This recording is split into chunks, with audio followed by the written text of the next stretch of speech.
Good afternoon, everybody, and welcome to the fourth day of this year's Berwick Literary Festival.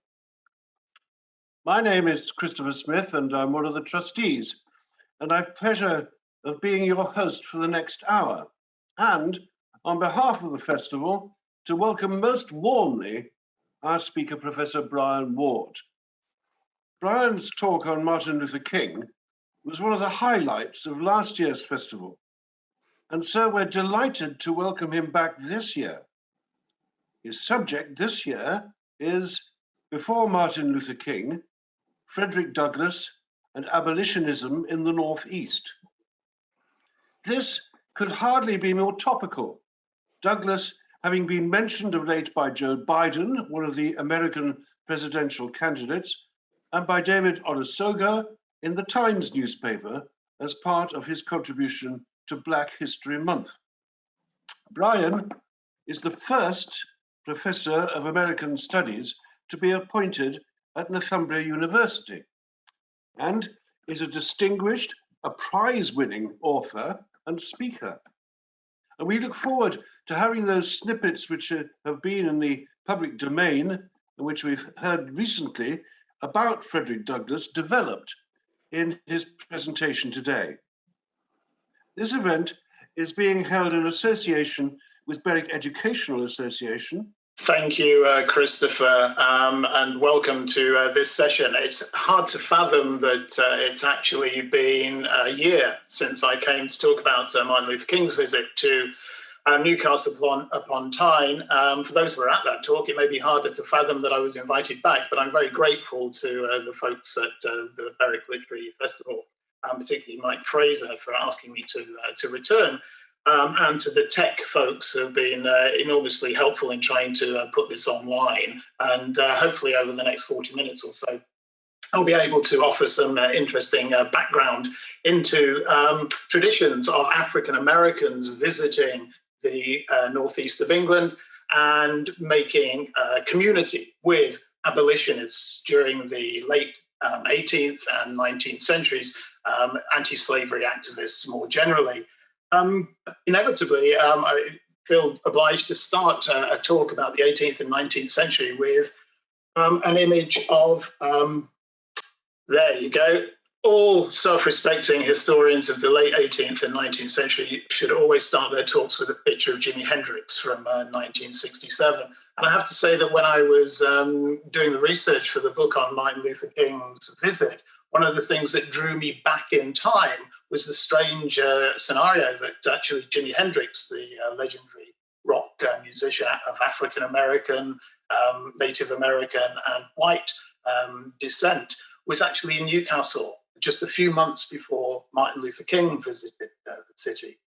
And that visit is commemorated, quite rightly, in Tynemouth at a fish and chip shop, where he actually dined, if that's the correct word, following a gig at the Club A Go-Go in Newcastle on the 10th of March, 1967. And I mention this because I think the way in which we remember and forget certain eminent visitors and certain parts of history is a sort of subtext for what I have to say today. Now, the young man you can see next to Hendrix in that image is, of course, Eric Burdon of The Animals, one of the foremost rhythm and blues groups to emerge as part of the British rhythm and blues revival of the 1960s. And Hendrix was managed by the gentleman you see there, Chas Chandler, and indeed stayed with Chas Chandler briefly in Heaton. And Chandler's house in Heaton is also commemorated with a blue plaque, slightly more official looking perhaps than the blue plaque, the blue decal that is put on the window of the Tynemouth fish and chip shop, but nonetheless reminds us that people who had a history that we might be interested in came through Newcastle at particular times. When I was talking to Eric Burdon about his recollections of growing up in Newcastle and the racial situation in Newcastle in the late 1950s and early 1960s, he was someone who was very keen to say that he'd been long interested, partly because of his love of African-American music, in the civil rights struggle that was developing as he was a teenager and in his early adulthood. He had a scrapbook on Martin Luther King Jr. before he actually had a working, functional band. And he was very proud of that fact. But he was mystified as someone who'd kept in touch with the northeast of England through family and through multiple visits, that he knew nothing about Martin Luther King's 1967 visit to the area, the city. Again, I think this reminds us of how certain things are well curated and well remembered, and other things are forgotten over the course of time. One visit that is commemorated and quite well known in the region is the visit of Muhammad Ali in 1977, 1 year after Martin Luther King came through the city. And if you look closely at that bus, you'll see Alan Price of the Animals maintaining that connection with African Americans. And obviously, in the case of Ali, someone who was conspicuously involved in campaigns against the war in Vietnam and for African American rights, freedom, and dignity. Ali had his wedding vows blessed at a mosque in South Shields. He even took on one of his greatest adversaries, a Stotty, and announced that in Newcastle, he felt that it was the first time in a European country that he'd ever had so much fanfare and people admiring me and loving me and coming out to meet me and greet me like this. And when you think about those words as we go through the presentation today about the late 18th and early 19th century visitors to the region and to Newcastle and Tyneside, perhaps more particularly, who time and time again spoke of the enormous warmth of the welcome that they had received there. And I think that forms part of something that the region quite rightly can celebrate as a culture of welcome. That's not to suggest, and I put this out there at the very beginning, that there aren't horrendous stories of racism, discrimination, oppression, and sometimes violence against peoples of colour or outsiders into the region. However, as a professional cynic, which is sort of what historians often are, I was repeatedly surprised and heartened by the tales of very supportive communities, very open communities that provided various kinds of sanctuary and welcome and support for visitors from overseas of different races, different ethnicities, different nationalities, and indeed different religions. And I think Ali's words are something that were foreshadowed, if you like, by these earlier experiences in the 18th and 19th century. What I find also interesting, and I'm harping on a consistent theme here, is that when Ali arrived, 1 decade after Martin Luther King had been in Newcastle, he was told nothing about that visit, even though King was obviously someone who loomed large in his life.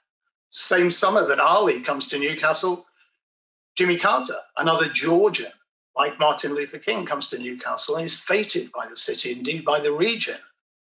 But yet no one tells Jimmy Carter, no one remembered just a decade later that Martin Luther King had been more or less on the same side as him. But let us now get to the nuts and bolts of the presentation. I want to start with Lauda Equiano, who's a kind of superstar of abolitionism in the late 18th and early 19th century. He's someone who's a genuine celebrity in transatlantic anti-slavery activism and activities. And he makes his way to Newcastle in 1791, where he's essentially sort of flogging his new memoir, his autobiography, an interesting narrative, which has just come out in a new edition, edited by my colleague at Northumbria University, Bricken Carey. It's well worth a read. It's extremely interesting, as he suggested by entitling it, an interesting narrative. What I like about Equiano's visit is that he goes down a mine under the River Tyne at St Anthony's Colliery in Byker to experience the cramped conditions that mine workers, northeast mine workers, might have to experience. What I also like about his visit is the fact he's pretty shameless in the fact that he's pouring his book to try to drum up custom for that. And indeed, the book ends up being well received by the local gentry, and you can find it in the local circulating libraries, and it ends up in the Lytton Phil, and he writes back to the Chronicle after he's left Newcastle, thanking people for their patronage. And it's worth bearing in mind that these abolitionists that moved through the region were looking for a living, as well as obviously campaigning for the end initially of the Atlantic slave trade, and then subsequently the abolition of slavery itself, the British Empire, and then globally. these people had a living to earn. And so they sort of straddled a line between entertainers, hucksters, one might almost say, but also, of course, passionate advocates for abolitionism and slavery activism. And Equiano certainly had an impact in the Northeast, because in a month or so after his departure, at the tail end of 1791, Newcastle sets up one of the very first provincial anti-slavery societies. These were proliferating around the country during the 1790s, but Newcastle has claims to be the first provincial one to be established.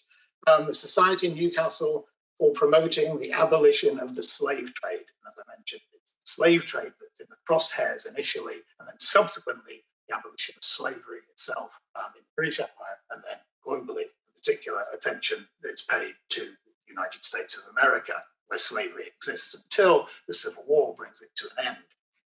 So that initial visit by Equiano reminds us of how much significance these celebrity visitors from across the Atlantic have on the ebb and flow, if you like, of abolitionist sentiment in the Northeast, and in the way in which that sentiment is actually harnessed and organized into genuine organizations that petition government to try to end the slave trade. I think one of the reasons why in the Northeast, and particularly in Tyneside, this has so much impact is because of the role of a whole bunch of nonconformist dissenting groups.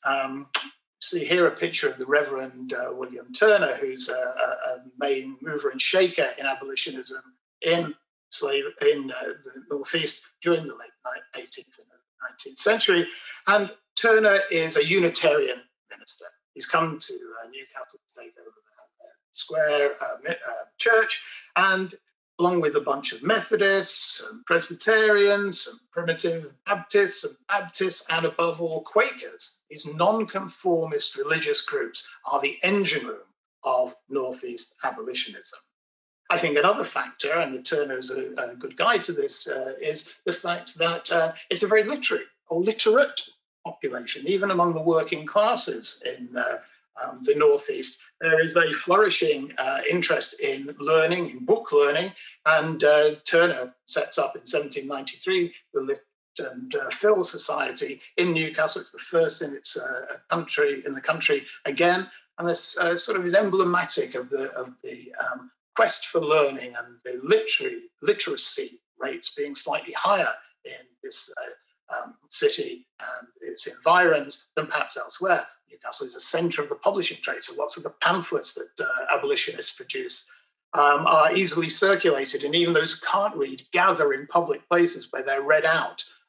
And so there's a circulation of knowledge, I guess, is what I'm really saying, that helps explain why the horrors of slavery are revealed to the population.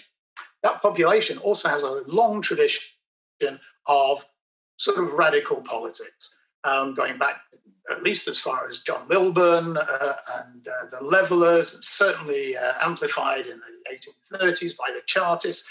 There's a consistent group of people in the area who are opposed to what they think of as the exercise of unaccountable political power.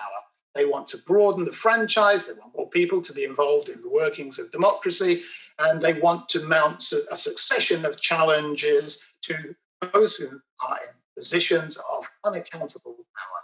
And I think that also feeds into abolitionist sentiment as well, because when you think about what the slave predicament is, it's the ultimate example of unaccountable power. Slaves could be bought and sold, they could be killed, they could be raped, they could be abused in any number of ways without the slaveholder really having to be brought to justice for their actions. Well, I also want to give due credit to the importance of women in the abolitionist movement.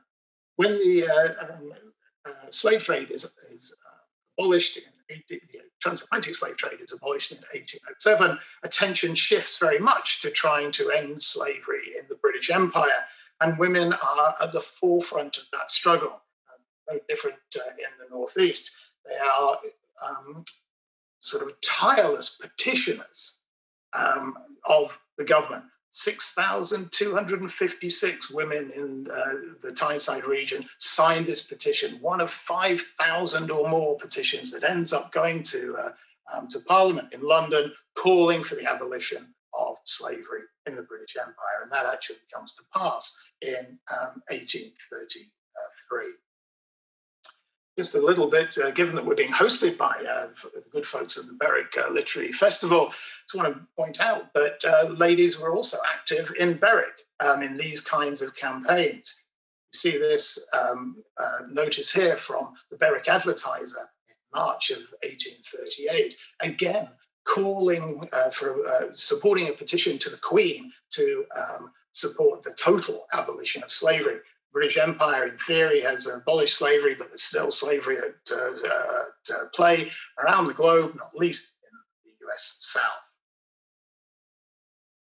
Now, keeping on this theme of the importance of women, I want to pay due notice of the role of Harriet Martineau. In some ways, is sort of a pioneer of sociology in Britain. She's someone who comes to Tynemouth, having spent a little bit of time in Newcastle, in 1839, having become something of a trailblazer in a book that she writes on the manners and morals of the Americans, in which she's very condemnatory about the way they treat their women, about their political process, but above all, perhaps, about slavery. She comes to Tynemouth, where she is really trying to recuperate from various ailments beset her, and falls in love with Tynemouth. So much so that she's really quite hostile about anyone who suggests she might live in Newcastle, saying she's a loyal Tynemouthian, if there is such a thing.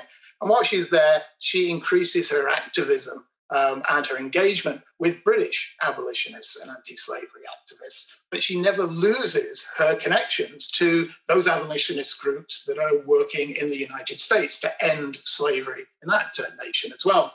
And in 1840, she publishes a new edition, a new version of a lengthy essay, came out as a pamphlet called The Martyr Age of the United States of America, which is really looking at the trials and tribulations of abolitionism in the United States.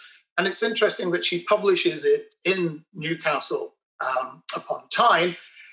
It's put out by the Emancipation and Aborigines Protection Society, which suggests a sort of broader church than merely just the abolition of slavery for that particular group. What's also interesting is that the proceeds from that pamphlet are going to be sent to Oberlin College, which is a pioneering biracial college in Ohio, which is at the forefront of abolitionist activity, and that Martineau is extremely enamored of. And she raises about £500 for a very hard-pressed college over there. It reminds us about these networks that are going on across the Atlantic during the 19th century. Two other eminent Americans make the journey to the Northeast and to England and in fact the British Isles more generally. William Lloyd Garrison, you see on the left, is the foremost abolitionist of his era. He's the publisher and editor of the Liberator journal, newspaper abolitionists, so Clarion Call. And he comes over to the Northeast on several occasions and talks a lot about how in his first visit he addresses the most densely packed and enthusiastic crowd he has yet encountered. Again, sort of a foreshadowing of the way in which Muhammad Ali felt he was particularly welcomed and his message was well received in the Northeast. Harriet Beecher Stowe, the author of Uncle Tom's Cabin, came through the region on a couple of occasions. In 1852, it's kind of the high point of Uncle Tom mania in the country. The book's selling like hotcakes, and it's serialized in the Newcastle Chronicle. There's even something called Uncle Tom's Almanac that you can buy, which is a sort of a kind of how-to-do abolitionism guide. And Stowe briefly passes through that year. She comes back again in 1857 when she's got a new novel out called Dread, Tales of a Invisible Swamp, And that novel is actually adapted for the stage, and you can see it at the Theatre Royal in Newcastle, and you can see it in the Lyceum in Sunderland as well. And in fact, so enthusiastic and invested in the story of ex-slaves are the audiences of the Northeast. There's even a change to the script, especially for those Northeast audiences, which has the storyline of a fugitive slave, someone who's escaped from slavery, embedded into the play, especially for the people of the Northeast who might want to go and see these things. Now, I have to say, by the time Garrison and Beecher Stowe are coming through, in a way, the connections with those fugitive slaves no longer had to be in novel form or on the stage. They were actually getting enough visitors from the African American community in the flesh, as it were. And that brings us to our sort of poster boy for today, Frederick Douglass, who, as Christopher said in his introductory remarks, has been mentioned recently, both by Soga, the British historian, of course, by Joe Biden. But one should never forget that Biden's opponent, President Trump, in 2017, appeared to give the impression that Frederick Douglass was still alive. Such was his incredible grasp of African-American history. So that in February, in Black History Month in America in 2017, Trump said, Douglass is doing a great job. What I love about that story is the fact that Douglass's descendants, including Kenneth Morris, who's head of the Douglass Foundation, sort of seized on this moment and said, sort of very tongue-in-cheek, I should add, well, of course, Trump is only voicing a truism. Douglass's impact is so huge and his legacy so immense that actually what you've got is somebody who really is like a living figure in the world today. Well, Douglass really was the biggest superstar of transatlantic abolitionism of his day. And his story of his escape from slavery into freedom and his sojourns both in Canada and then in British Isles, where he visited Scotland and he visited Ireland as well as England, were catalogued in a succession of important autobiographies. And he changed the narrative on multiple occasions as he revised and revisited his own experiences, and of course as he continued to travel the world with his campaigns for the abolition of slavery, he had more tales to tell. And one of the things that comes out more and more is how enamored he was of his time in the northeast of England. And in a way, he had good reason to be enamored of those experiences. He came in initially in 1846/7. He came again in 1860, and finally, for the last time, I think in 1886. And the reason he had so much mobility was partly a function of his relationship with the Richardson family, a Quaker family based in Newcastle upon Tyne. I want to mention Anna Richardson. There, in that family, there is Henry Richardson, Anna, his wife, and Anna's sister-in-law, who is Henry's sister, Ellen Richardson, and they live in Summerhill Grove in Newcastle. I'll say a little bit more about that in due course. But Anna Richardson in herself is well worthy of note. She's a tireless campaigner for all the sort of good progressive causes of the day. She's a peace activist, as one might expect from someone raised in a Quaker tradition. She's also interested in temperance and abolitionism and peace work often dovetailed together. She's someone who's incredibly dedicated to education. So she puts together something called the Olive Leaf, which is a sort of newspaper, as it were, for children to understand about peace activism. And she's, in every major progressive social cause of the mid to late 19th century, Anna Richardson has a role to play. Douglass ends up staying in the Richardsons' house. The Richardsons end up organizing a campaign to secure the money, about £150 to officially, formally buy Douglass's freedom from his slave owners in the United States. Now, of course, that's actually quite contentious, because by saying you're going to buy someone's freedom, you're sort of complicit in the slavery institution itself. And there was a good deal of heated debate among abolitionists about whether this was a thing to do. Frederick Douglass had clearly liberated himself and was traveling the world. However, Douglass was incredibly grateful for this gesture, because it meant that he could return to the United States as a free man, and that gave him a certain latitude to continue his campaigning. He talks about how Richardson had gave him a present of himself, and that meant that he could ramp up his activism when he returned to the United States. He never forgot that. In 1860, when he returns to the UK, or to the Northeast as well, in the wake of the John Brown raid, an attempt by a radical abolitionist to sort of overthrow slavery by force, which has a sort of ripple effect and makes life very, very precarious and dangerous for committed abolitionists, particularly those of the African American community. At this time, he comes across and he dedicates the latest iteration of his autobiography, called Of My Bondage, to Ellen Richardson. So that's Anna's sister-in-law, Henry's wife. And on his final visit through into Newcastle, he talks with great fondness about why he's come back one more time for one last hurrah. And it is to give thanks to the two women, the Richardson women, to whom he credits his freedom and a great deal of support beyond that. Now, Douglass really is the main figure of mid-19th century abolitionism.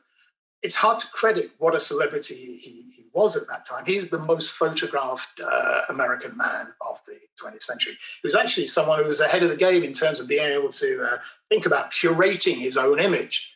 So he was someone who took a great deal of care and concern about how he was portrayed, but certainly in the early photography that accompanied his visits.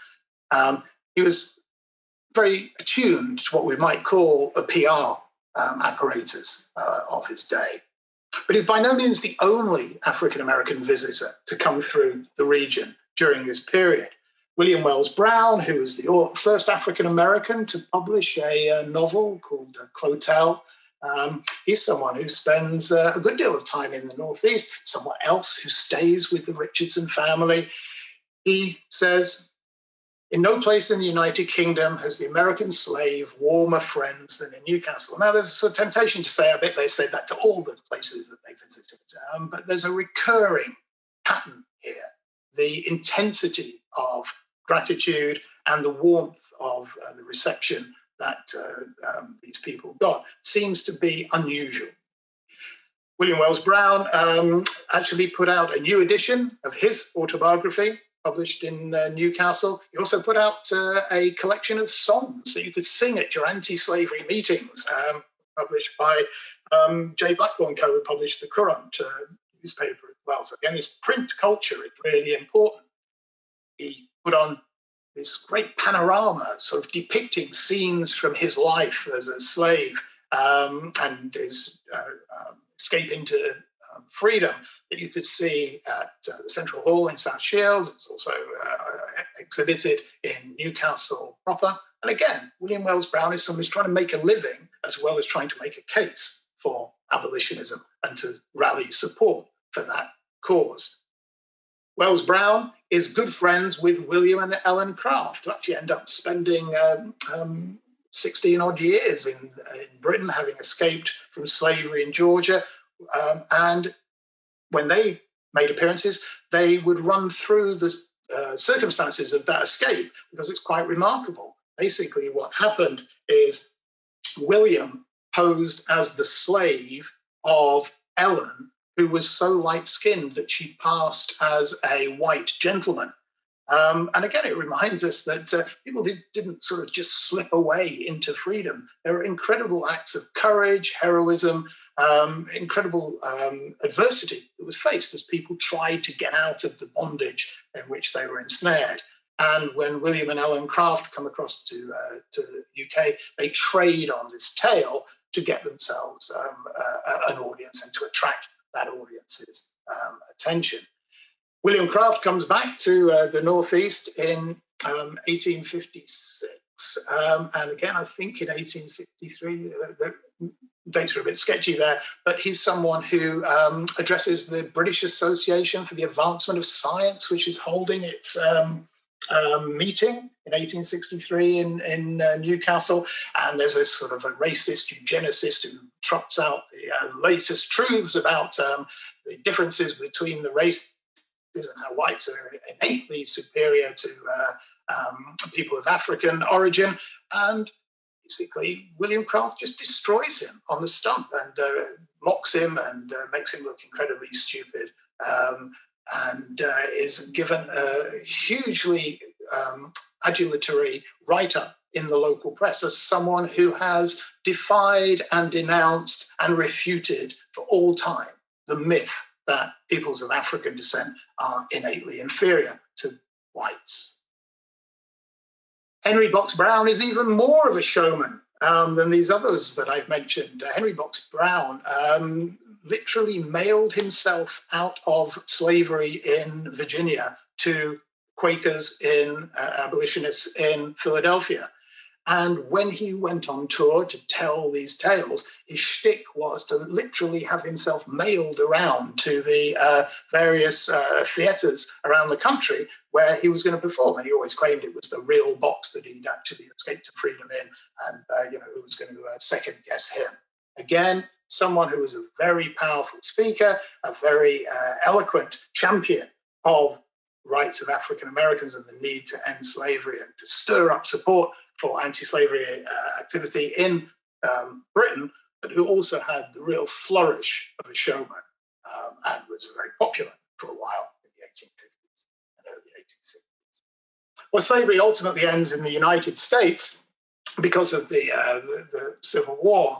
And when Civil War is declared, it is something that causes a great deal of joy among abolitionists at one level, though in the Northeast, because of this tradition that I've mentioned about suspicion of unaccountable power and the extension of power beyond legitimate boundaries. Initially, as the Civil War kicks off in 1861, there are conflicts in the community about whether to support the Confederacy or the Union. And that's because there's a sense that Abraham Lincoln, he suspends habeas corpus, maybe he is interfering in rights that should be left to the individual states to work out how they want to organize their social arrangements. It causes a degree of consternation among certain groups in the Northeast. Some, however, are clearly supportive of the notion that the war will ultimately be a tool for ending slavery. And you can see from the Berwick Advertiser, they publish discussions on these matters and keep in touch with some of those African Americans who had come through the region in the run-up to the Civil War. So there's a column from Frederick Douglass reprinted in the Advertiser, which talks about how it's important to keep up the pressure to side with the Union, to make sure that the struggle is seen as one that will end up in the liberation of African Americans, and not to equivocate about Abraham Lincoln's tactics and methods. Someone who supports this overwhelmingly is Joseph Cowan, the radical journalist in Newcastle. You see a statue of him on the Scotswood Road in Newcastle, who is a voice for the abolitionist movement, someone who is constantly harping on about the need for the British government to pledge unequivocal support to Lincoln and the Union forces. He maps that quest for support for the Union cause and for the freeing of slaves. He entwines that with his own radical call for greater enfranchisement of working class Brits and for various other kind of liberal causes, including the interest in minimum wages and more health and safety provisions for the miners of the Northeast as well. So again, you see how his anti-slavery abolitionist sentiment dovetails with a whole range of liberal causes during this period. And of course, he owns the newspaper, the main newspaper in Newcastle, the Chronicle, and so that becomes an engine of persuasion for encouraging people to support the Union cause. What really ends up producing support for the Union cause, however, is the Emancipation Proclamation that Abraham Lincoln issues in it's formalized on January the 1st, 1863. As soon as he says freeing the slaves is now a war aim, then it becomes impossible for most Northeasterners of goodwill to have any time for the Confederacy and its travails anymore. It's become an issue about ending slavery. And so Lincoln acquires much greater gravitas in the last couple of years of his life, so much so that when he is killed assassinated in May of 1865, he is eulogized in the Northeast press, not least in the Berwick Journal here. The funeral is covered with a great deal of detail. There are supposedly a Geordie pallbearer at the Lincoln funeral. It's worth saying they're actually, thanks to the amazing research of Damien Shields, a PhD student at Northumbria University, we now know about at least 3 graves of troops who fought in the US Civil War in Newcastle upon Tyne. So there's a great deal of interest, not just in the Civil War, but in Abraham Lincoln as a kind of emblem of the great liberator, the great emancipator, as a symbol of righteous commitment to the cause of freedom. His actual position is much more complicated, and there's a gazillion books about Lincoln and race that one could read. But what's important for our purposes today is to recognize that on his death, there's an outpouring of grief. There are letters of condolence sent from all over the Northeast, not least from Berwick itself, but also from Morpeth, from Hexham, from Newcastle, from Sunderland, Durham, etc., expressing the admiration for what Lincoln has done and expressing a sort of regional commitment to the ideals of freedom, justice, and equality, at least at some level. So thus far, I've been talking mostly about Americans, African Americans, and white Americans who passed through the region and left an important imprint upon it. I want to sort of conclude by saying a little bit about Mary Ann Masham, who's really rather different. This is someone who came and stayed. This is an escaped slave, a fugitive slave, who ends up in the northeast of England, arrives and is taken in by the Spence family, another Quaker family in Newcastle, on Christmas Day of 1830. And she is someone who doesn't just pass through, she actually hangs around. She stays and doesn't die until 1895, I think it is, 1893, excuse me. She's 91 years old, by which time she's become a major part of the Shields community in North Shields. She marries James Blythe, a local rope maker. They live for 20 years together in Howard Street in North Shields. And when Blythe dies in 1877, he's buried at the town's Preston Cemetery. Mary carries on living in Clara Street in Benwell in Newcastle with members of her late husband's family. So she's part of the fabric of this community. And when she dies, she's buried next to James, but there's no marker. And I think that's incredibly sad and incredibly telling. But what it implies for how someone who's become part of the community is still somehow considered in a place where everything I've been talking about paints the Northeast as among the good guys and being ahead of the game by and large in terms of racial tolerance and one thing or another. And I think there's a there. I'm not dismissing that. But there was still sort of sense that this woman didn't matter.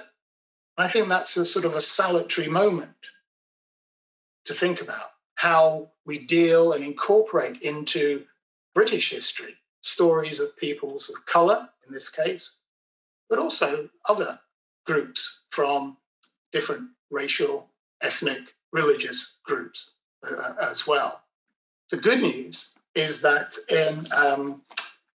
thanks mainly to the efforts of Steph Towns, a tremendous teacher researcher who's done a lot of research into Mary Ann Mackem, in March of this year, finally a stone was put next to James Blythe's grave, commemorating Mary Ann Mackem's contribution and existence.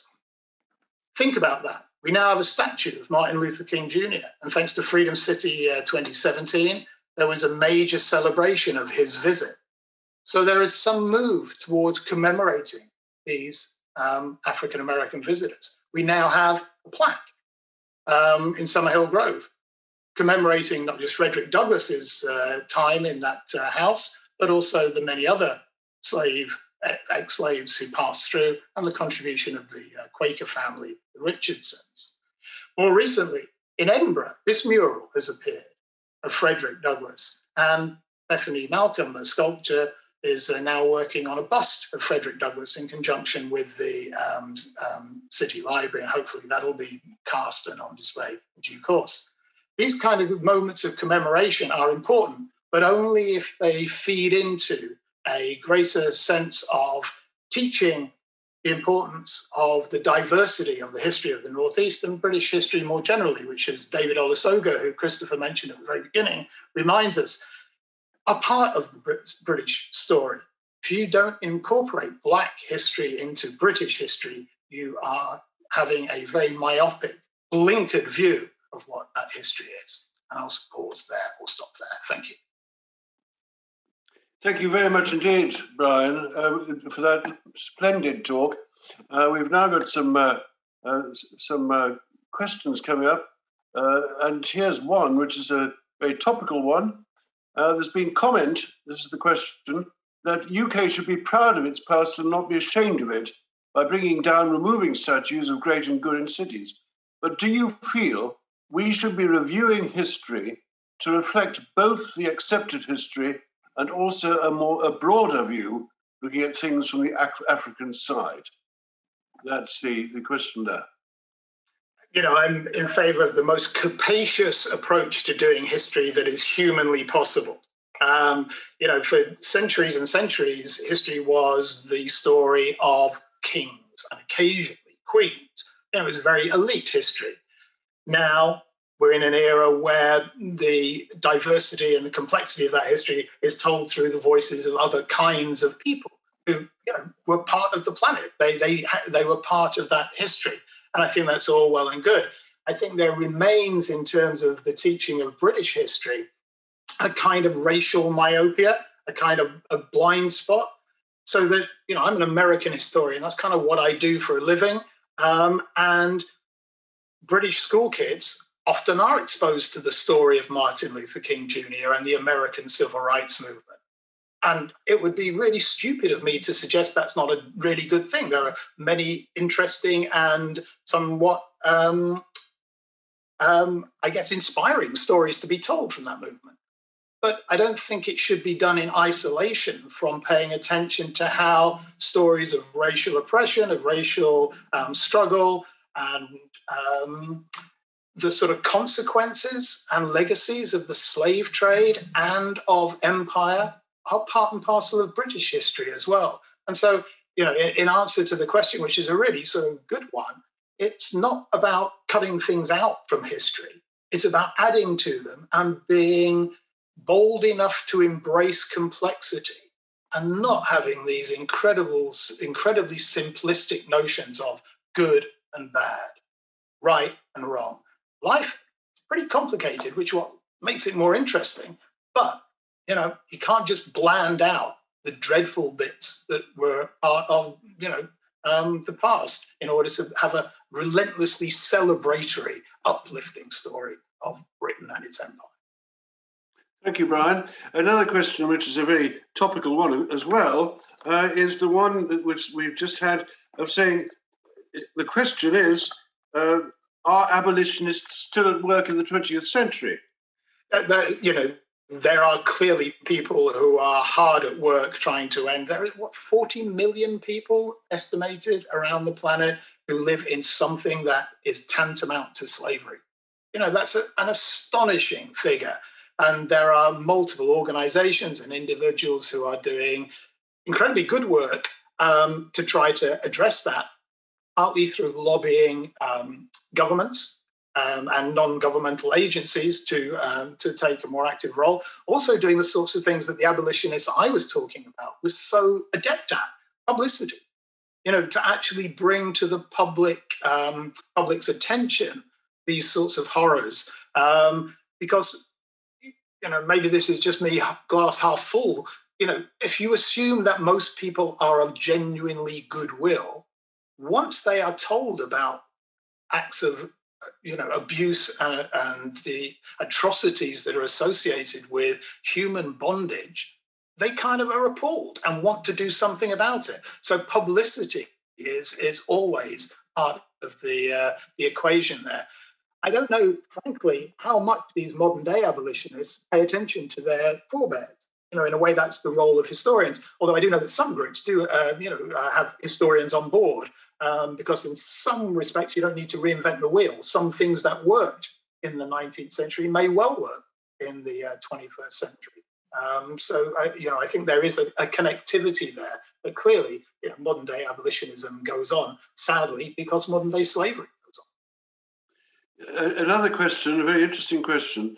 When I was in Liverpool, I knew a very, very fine woman who was part of the African-American community in Bootle, which started in the 18th century. And the question which has been asked is, did Douglass and other black abolitionists, when they came over here, make contacts with the existing African-American communities which were already here? That's a really good question. And, as someone who specializes in essentially 20th century history, I am by no means the leading expert on Douglass. Celeste Marie Bernier and Hannah Rose Murray have put together various kinds of books. And in Hannah Rose's case, a wonderful website which plots where Douglass went, literally who he spoke to and where he spoke at a particular time. And my understanding is that, yes, there were communities of color that were obviously emboldened and engaged with as part of Douglass's tours of Britain, and that in a way they would be the obvious group, one would think, as custodians of the memory of Douglass having come through their communities. I suspect, however much we talk about the impact Douglass had on white abolitionists and radicals, his impact on people of color who saw this incredibly eloquent man speaking on behalf of African-American freedom, justice, but also dignity and respect, would have been immense. But I'm going to have to ask the questioner, or suggested the questioner, digs around in the work of, as I say, Hannah Rose Murray and Celeste Marie Bernier to find out more about the specifics. Thank you. We're back to Marianne Matcham now. There's a question here. It's a comment, really, which I'll read out a bit. The story of you're thanked for finishing on the story of Marianne, who was the subject of Breaking Chains exhibition at the Old Low Light Heritage Centre, out of which the funds for the grave marker, which you mentioned and showed, were raised. But her arrival in North Shields on Christmas Day must have been the result of a long chain of people acting together to allow slaves to escape. How much is known of these networks of people enabling people to escape from slavery in the United States of America, I presume? Yeah, a great question. And that Breaking Chains exhibition, and I had the pleasure to speaking there as well was absolutely wonderful, and it did great work with local community children, bringing them in to see, you know, what being on a slave ship would have been like. And so, yes, and they were instrumental in raising the funds for that marker. The networks within the United States of what we think of as the Underground Railroad, the mechanisms whereby you could actually get African Americans help as they fled slavery and freedom, usually heading north, sometimes very north in Canada. Well, that's been fairly well explored. The notion of transatlantic networks, I think, is a more fledgling area of study, but more and more work is being done on that all the time. The fact that you've got these abolitionists and ex-slaves crisscrossing the Atlantic, going backwards and forwards across the Atlantic, and raising funds in both in Britain to take back to America, and then the Americans coming over to Britain to proselytize and talk about the abolitionist movement. That's an incredibly rich story. And clearly, as the questioner suggests, you know, Maxim, who ends up coming into Holland and then to Hull, maybe, and then ends up in Newcastle. You know, that's not a random occurrence. There's a sort of a path that she is being taken on, or has chosen to take on, because there are links there to abolitionist safe houses, to abolitionist supporters. I think that is a story that remains to be fully disinterred, if you like. And just to end this ramble, it reminds us of how the northeast of England, which sometimes gets sort of thought of as a rather parochial and isolated part of the world, is forever in contact with, you know, not only the North American parts across the Atlantic, but with Africa and with Scandinavia, and, you know, in latter-day migrations with South Asia, with the Middle East, with Central Europe. You know, I think these stories collectively, cumulatively, just reminds us of how interconnected we all are. Thank you, Brian. There's another thing about interconnection. This is a bit of just a statement from Sean Crichton, telling us that there's a calendar on African lives in Northern England forthcoming, which will continue this discussion. And if people wish to have his contact number, it's sean.crichton, 1947 at btinternet.com. So that's an interesting comment. A final question, which is, I'm sure you'll be able to give a lot of information on, is where can we find stories about Douglass's early life and how he escaped, presumably his own autobiographies, and was the Northeast more abolitionist than the rest of UK generally? Okay, before I answer or attempt to answer those questions, I should say Sean Crichton, along with Nigel Todd and John Charlton, been absolute pioneering figures in rehabilitating, recuperating the stories of diversity in the Northeast. And, you know, in my book, I certainly pay due deference to the pioneering work that he's done. So please get in touch with him if you need to know more. It's worth reading Frederick Douglass's autobiographies, of which there are many, partly to see how he changes his stories of his early days. You know, they're sort of steadily refined, but there are some big biographies of Douglass that try to sort out the wheat from the chaff. And, you know, as my students always know, oral histories, first-hand testimony, eyewitness accounts often give you access to kind of an emotional truth that other kinds of sources don't necessarily provide access to. However, one always needs to triangulate those stories from individuals, their memories of how things happened, with other kinds of evidence. When someone asked me to write my autobiography, I almost certainly will have scored a hat-trick for England in a World Cup final, but the chances of it really having happened are pretty slim. So read the autobiographies, but tap them, sort of butt them up against other kinds of work by professional historians. As to the question of whether the Northeast was more abolitionist than other parts of the country, I don't think that's answerable, but I think it's a great question to ask, which is, given that we sometimes think of the Northeast as not being particularly implicated in the slave trade, why was there so much abolitionist sentiment in the region? Well, I think, for one, there was connection with the slave trade. Some of the biggest landholders in Northumberland and in the borders had connections to slavery. Every time someone sort of had some sugar or used ginger or had a nip of rum or put on a cotton shirt, they were implicated in the slave trade. And somebody built those ships that ferried people of African descent across the Atlantic. And so, there are these kinds of connections. I think it was remarkably interested in abolitionism, given it, unlike, say, Bristol or Liverpool, its connection to the slave trade was perhaps one half step away from those port cities that were perhaps more intimately connected with the triangular slave trade. And I think that's to do with these traditions of radicalism, of nonconformism in the religious sense, and a kind of loathing of this unaccountable power that meant that it was a hotbed of radical activity in the political sphere more generally. Good. Thank you very much. We've now, I think, come to the end of our session, Brian. Just a few practical points, if I may, before we've finished finally. Firstly, your book can be bought at Greaves, just around the corner in Berwick, the City Library bookstore, is that right? And online. And people, I'm sure, will want to catch up further on what you said today. And I do hope all of you have enjoyed this last hour. I certainly have. Thank you very much indeed, Brian.